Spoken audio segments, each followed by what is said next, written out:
Bom dia, meus irmãos. Graça e paz. Aleluia. Deus é bom e nos permitiu mais esta manhã. Aleluia. Estamos felizes pela oportunidade que Ele tem nos dado. Na verdade, a vida é um presente, né? O salmista vai dizer: este é o dia que o Senhor fez. Regozijemo-nos e alegremo-nos nele. Então, que Deus possa despertar o seu coração e o meu coração a essa verdade, que temos o Senhor e que temos o dia de hoje como um presente para as nossas vidas. Amém? Bom dia, bom dia, bom dia a todos. Estamos aqui, mais uma vez, comprometidos com o estudo dos Gálatas. Essa carta maravilhosa que Paulo escreveu às igrejas da Galácia. Isto é, essa carta que Paulo escreveu para mais de uma igreja. Bom dia, gente. Bom dia a todos. Faça comigo aí, né? Pega esse aviãozinho aí, manda para um bocado de gente. Vamos aprender um pouco mais. Nós estamos hoje iniciando em Itaguara e em Esmeraldas a Noite de Milagres, uma série de ministrações, os milagres de Jesus. Olha, eu tenho certeza que está sendo criado um ambiente propício para o milagre. Qual que é o ambiente propício para o milagre? O ambiente onde a palavra está sendo enviada e, no caso especial, a palavra temática, né? Os milagres de Jesus. Então, será um tempo muito de Deus e eu queria encorajar você de Itaguara, de Esmeraldas. Hoje começa, vai ser um negócio poderoso, um ambiente favorável para o seu milagre. E amanhã nós estamos firmados aqui em Contagem e também em Cláudio. Aleluia, aleluia, aleluia. Vamos estudar e aprender e vivenciar e experienciar o poder do primeiro milagre de Jesus. Maravilha, vai ser muito bom. Vamos lá para o nosso estudo. Estamos em Gálatas, estudando do verso 11 ao verso 24.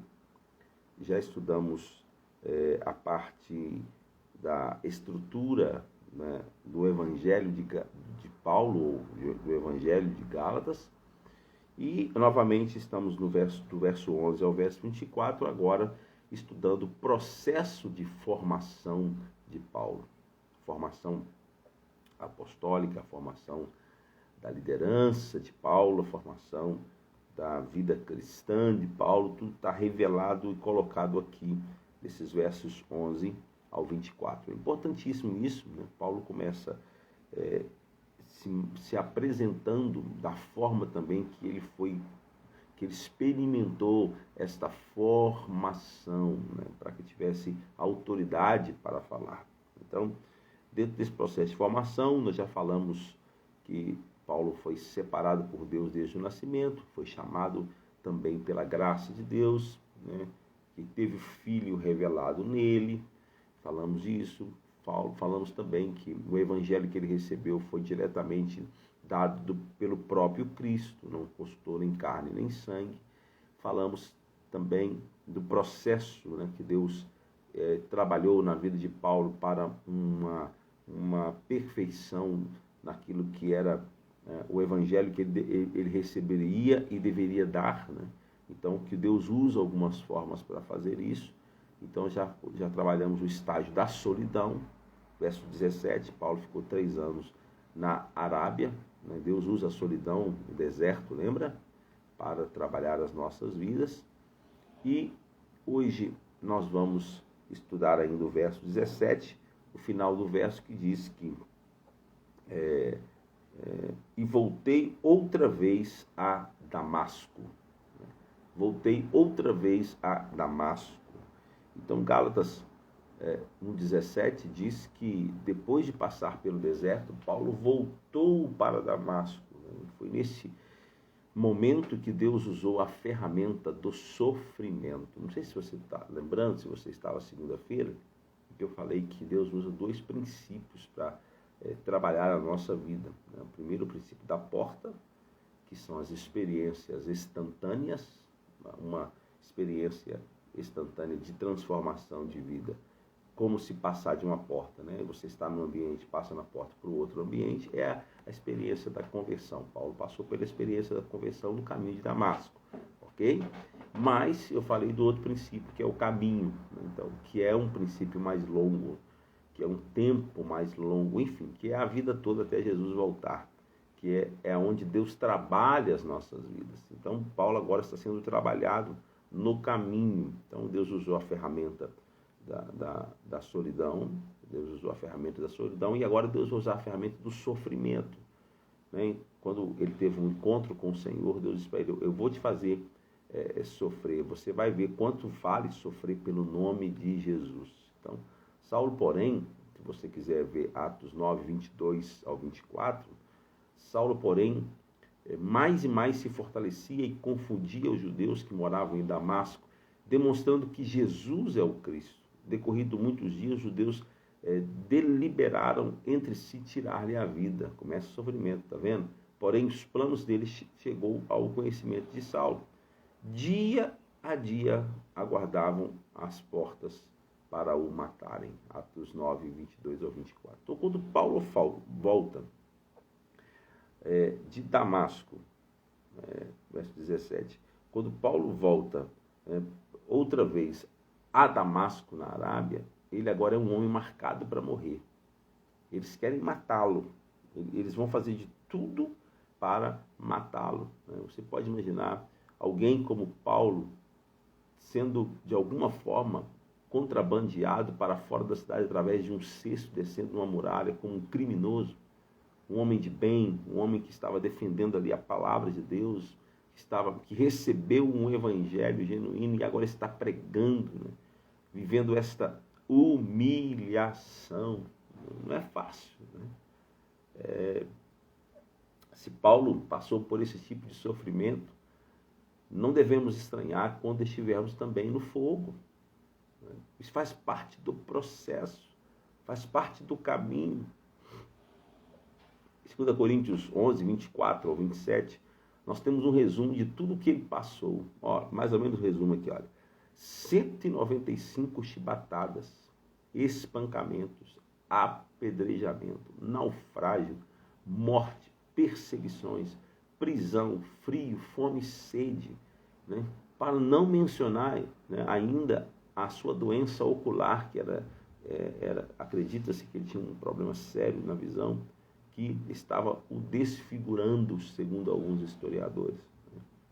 Então, veja que Paulo ele entra num processo de grande sofrimento logo após a sua conversão, logo após os 3 anos de solidão, de um trabalhar de Deus. Na verdade, esses 3 anos, nada na Bíblia é por acaso, né? Esses 3 anos tem muito a ver com um tempo do trabalhar de Deus. Lembra que os apóstolos anteriores... Está comigo aí, gente? Tá tudo bem? Comenta aí. Lembra que os apóstolos anteriores, eles ficaram quanto tempo com Jesus? 3 anos. Eles ficaram 3 anos se relacionando com Cristo. Então, os 3 anos de Paulo na Arábia também como se fosse um compensar desse tempo de Paulo com Jesus, agora, né? Jesus já morto, ressurreto, se revelando a ele, né, nesse tempo de solidão, compensando aqueles 3 anos que os discípulos tiveram com Jesus em vida. Né? Então agora ele passa por esses 3 anos e agora Paulo entra num estado de sofrimento, onde o Senhor vai trabalhar Paulo. E sofrimento aqui não é sofrimento por ter feito alguma coisa errada. Sofrimento aqui não é porque tomou a decisão errada, mas sofrimento aqui por causa da fé. Né? Porque você crê, porque nós cremos, muitas vezes nós seremos rejeitados. Porque cremos, muitos vão virar o rosto para nós. Porque cremos, antigos amigos vão nos abandonar. Tudo isso faz parte do processo de Deus para o nosso crescimento. Tem uma fala muito interessante do pastor Aloysio, ele diz o seguinte: dizem que a medida de seu caráter é o que é preciso para fazê-lo desistir. Mais ou menos assim. A medida do seu caráter é o que é preciso para fazê-lo desistir. Mais ou menos assim. Até quanto você aguenta de pressão? Né? Até quanto você aguenta de pressão? Frequentemente, alguns irmãos, líderes às vezes, chegam para a gente e falam: apóstolo, cheguei no meu limite, eu não dou conta mais. Sabe o que é isso? Chegar no limite é o seu limite de pressão. Chegou ali, acabou. Não, daqui para frente não dá. Daqui para frente eu não dou conta. Né? Agora pensa comigo. O seu caráter só pode ser conhecido quando você chega no limite. Às vezes o cônjuge, né? Depois de 20 anos de casado, a pessoa chega e fala: chega, cheguei no meu limite. E muitas pessoas vão ficar admiradas. Nossa, que coisa, que caráter, que paciência que essa pessoa tem. 20 anos ele tolerou. Parece altamente bom, mas a grande verdade é que não é. Porque o momento que você chega a falar: cheguei no meu limite, e você diz: chega, não dá mais, você não está permitindo ser expandido. Expandido. É por isso que Deus quer levar-nos ao limite, não para nos fazer sofrer, mas para nos expandir, para fazê-lo um pouco mais forte, um pouco mais dinâmico, um pouco mais estruturado. Se chegar no seu limite e você falar: acabou, então ali parou a sua vida. Parou você. Para ser honesto, você é menos do que isso. Mas Deus quer expandir, Deus quer expandi-lo. Né? A fase de Paulo em Damasco é essa fase. A fase onde Deus quer, através dos problemas, das perseguições, esticar, alargar Paulo, fazê-lo crescer. Tem uma referência bíblica muito interessante, Jeremias 48:11, que diz assim: despreocupados esteve Moabe desde a sua mocidade e tem repousado nas fezes do seu vinho. Não foi mudado de vasilha para vasilha, nem foi para o cativeiro, por isso conservou o seu sabor e seu aroma não alterou. Sabe o que o texto aqui está dizendo, profético de Jeremias? Que Moabe não foi levado ao cativeiro e nunca foi mudado de vasilhas. Por isso nunca cresceu, nunca foi transformado. Isto é, nunca permitiu ser expandido, nunca permitiu ser, chegar, sabe quando chega no... Não sei se você... Existem alguns elementos que não expandem, né? Não crescem. Um exemplo: se eu tentar expandir essa xícara aqui, por sinal muito bonita, homens com propósito, possivelmente se eu tentar expandi-la, ela vai quebrar, é o limite dela. Né? Agora, nós não podemos ser rígidos como essa xícara. Nós precisamos ser como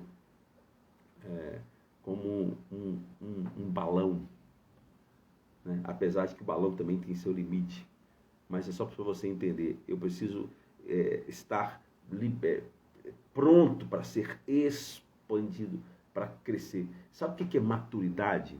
Maturidade é ter... Escreve isso aí que é importantíssimo. Sabe o que é maturidade? Maturidade é ter os limites expandidos por Deus. Maturidade é você ser expandido. Olha que coisa sensacional. Antes eu perdoava uma vez, agora eu perdoo 7. Antes eu perdoava 7 vezes, agora eu perdoo 70 vezes 7.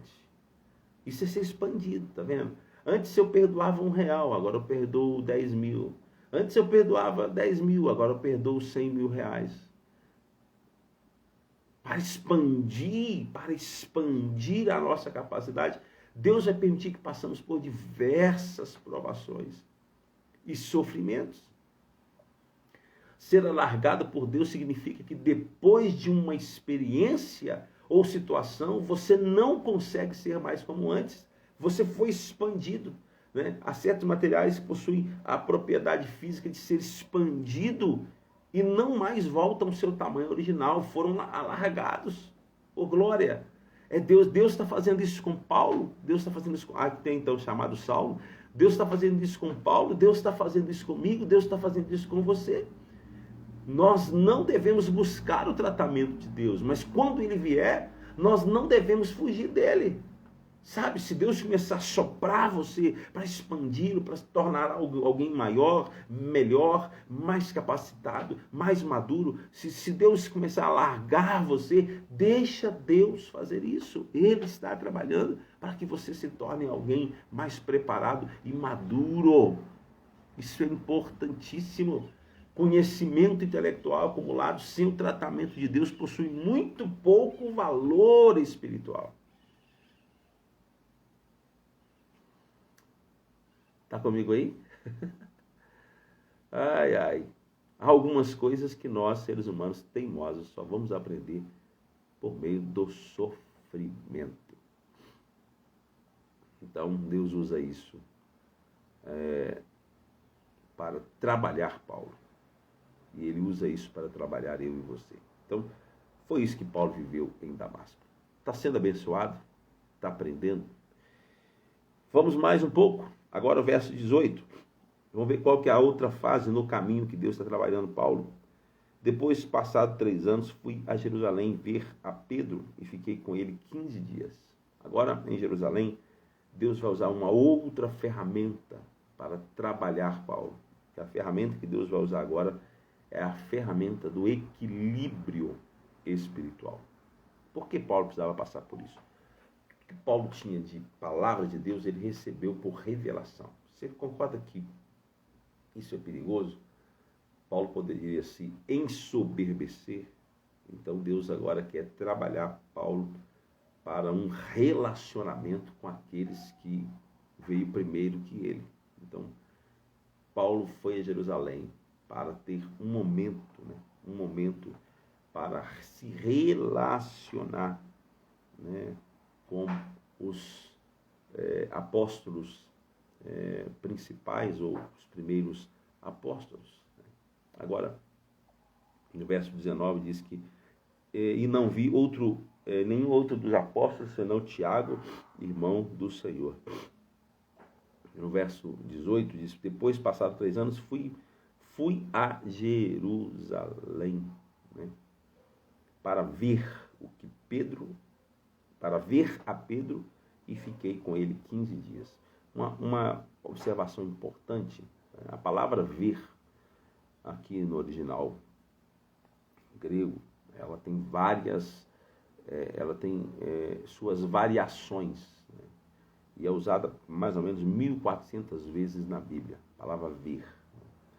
Mas essa única vez ela aparece com uma variação muito interessante, ela vem da palavra grega histório, a palavra grega histório, e que significa examinar, investigar, descobrir, aprender pela inquirição, pesquisar, adquirir conhecimento pela visita de uma pessoa distinta, tornar-se pessoalmente conhecido, conhecer face a face.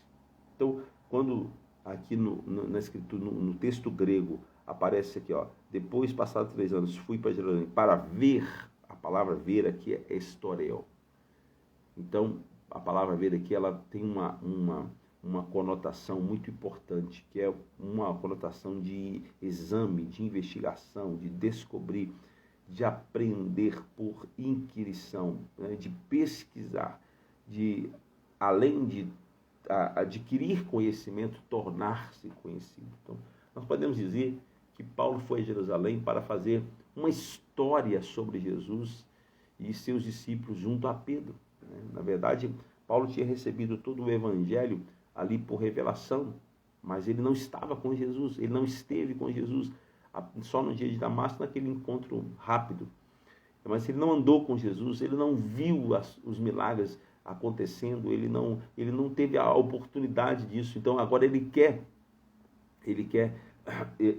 estar com Pedro para ter ali a revelação, melhor, para ter ali a inspiração, ter um conhecimento profundo daquilo que eles viveram com Jesus, para que ele agora pudesse juntar as duas coisas.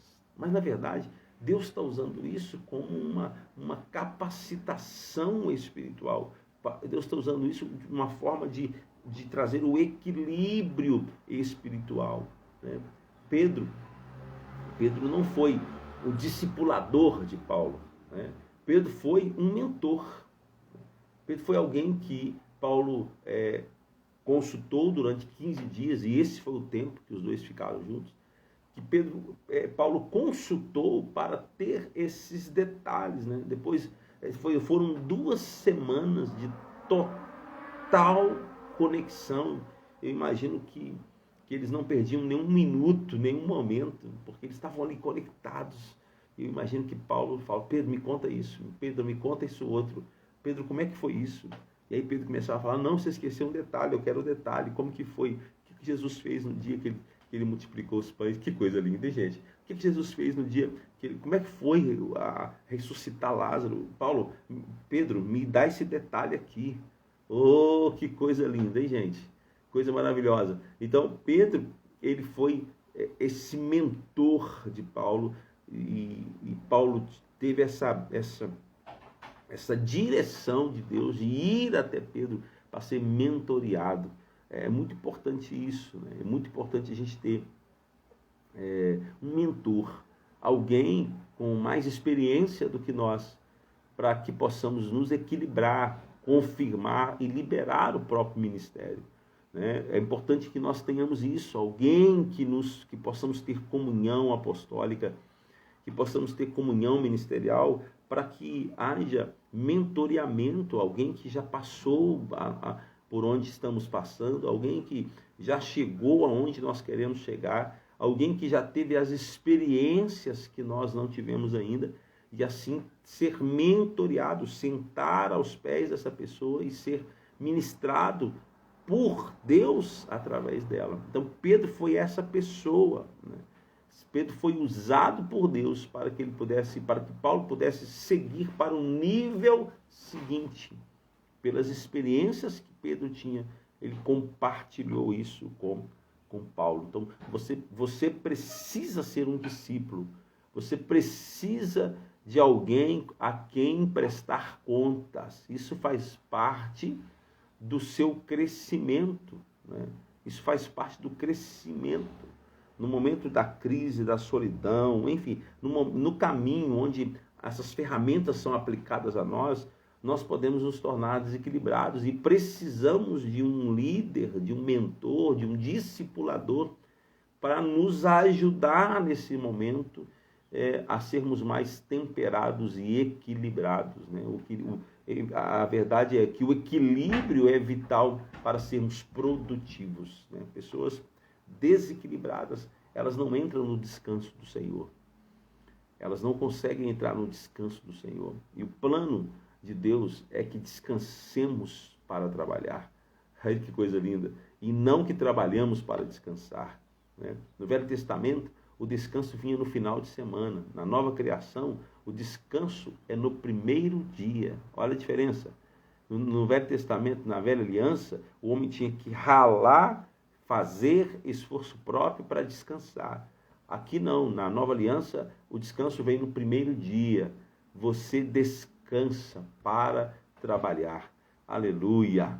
Oh, glória! O equilíbrio deve fazer parte da vida de um líder. E para isso você precisa de um mentor, você precisa de um discipulador, você precisa de alguém que já passou por onde você passou, para que possa te instruir, dizer: não faça assim, não vá nessa direção, não é esse o caminho, ok? Então Pedro foi essa pessoa. Pedro foi essa pessoa para Paulo, né? Muito bom isso, né? Muito bom, muito bom. Agora, a partir daí, do verso 19, Paulo agora vai voltar, né? E aí você vai ver isso não mais no livro de Gálatas, mas você vai ver isso no Atos 11, 26. Paulo agora, depois de Damasco, Paulo vai voltar para Antioquia, terminando aqui agora esse processo de formação de Paulo. Atos 11, 26. E partiu Barnabé para Tarso à procura de Saulo. Tendo encontrado, levou-o para Antioquia. E por todo um ano se reuniram naquela igreja e ensinaram numerosa multidão. Em Antioquia foram os discípulos pela primeira vez chamados cristãos. Atos 11, 25 e 26. Então, agora, Antioquia é o tempo da confirmação ministerial. É o lugar de reconhecimento, né? Paulo viajou e pregou por muitos lugares, mas ele sempre voltava em Antioquia. É o Senhor quem nos chama, mas precisamos do reconhecimento dos irmãos que andam com a gente, cresceram com a gente, foram discipulados, experienciaram essa vida cristã com a gente. Então, Antioquia é esse lugar da confirmação do ministério, da confirmação daquilo que Deus estava fazendo e iria fazer na vida de Paulo. Então, Paulo sempre voltava a Antioquia, né? Paulo abre a porta de sua casa e lá estava seu velho amigo Barnabé. É tempo de ministério, é hora de edificar a casa de Deus. Oh, glória! Amém, gente? O que nós podemos aprender com essa estrutura toda, né? Com tudo que nós conversamos aqui durante essas 3 lives, falando da formação de Paulo. O que Deus está fazendo em sua vida agora? O que Deus está fazendo na nossa vida agora? Quais as ferramentas que Ele está usando em você agora, né?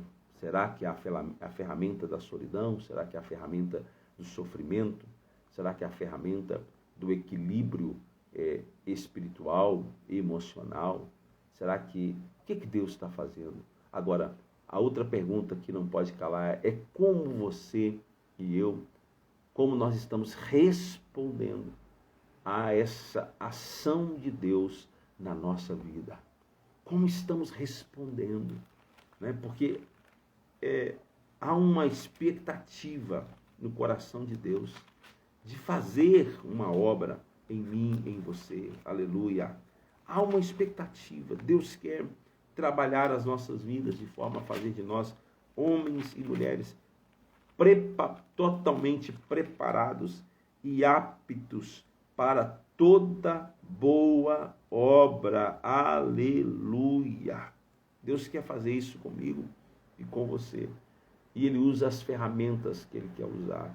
O mais importante é responder a Deus no meio de todas essas situações para sermos aprovados na escola dele. Eu louvo a Deus pela oportunidade que Ele tem me dado de compartilhar com você essa palavra de sabedoria.